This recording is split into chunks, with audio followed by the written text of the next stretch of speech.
स्वात थाने में धमाके की वजह शॉर्ट सर्किट बताई जा रही है। डीपीओ स्वात शफीउल्लाह गंडापुर ने दहशतगर्दी का इम्कान मुस्तरद कर दिया।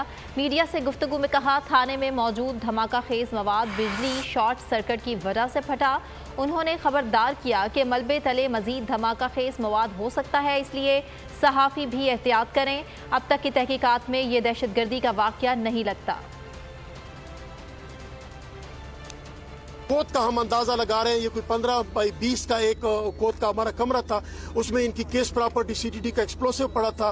तो अब देख रहे हैं कि शॉर्ट सर्किट के बाद वहां पे कोई एक्सप्लोजन हुआ है, वो खुद से कहीं एक्सप्लोड हुए। एक्सप्लोसिव जो हमारा ब्लास्ट हुआ है वो सीटीडी की इस बेसमेंट वाली कोत से हुआ है। बाहर से कोई इस तरह का अटैक या बाहर से खुदा न खास्ता कोई इस तरह की कोई और सुसाइडल उस तरह की कोई भी एविडेंस हमने पूरा ये छानबीन करके पूरा क्राइम सीन इंस्पेक्ट करके और अपने एक्सपर्ट से एनालिसिस करके तो वो ऐसी कोई एविडेंस नहीं आ रही कि बाहर से कोई खुदा न खास्ता अटैक हुआ है या बाहर से कोई सुसाइडल आया।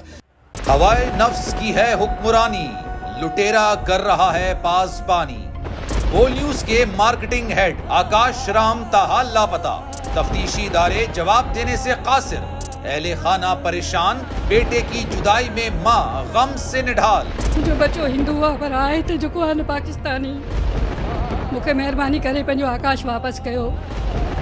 हुकूमत से बेकसूर और मुहिब्बे वतन बेटे की बाजियाबी के लिए फरियाद। आकाश राम के अगवा के खिलाफ अहले खाना की जानिब से सुप्रीम कोर्ट में दरख्वास्त दायर। सुप्रीम कोर्ट के चीफ जस्टिस उमर अता बंदियाल से आकाश राम के अहले खाना की जल्द समाअत की इस्तदा।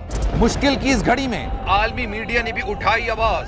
CNN, आज तक, इंडिया टुडे, टाइम्स नाउ समेत आलमी मीडिया ने आकाश राम के अगवा के खिलाफ दिया बोल का साथ। उफ क्या जुल्म है, बोल इंसाफ का मुंतजिर।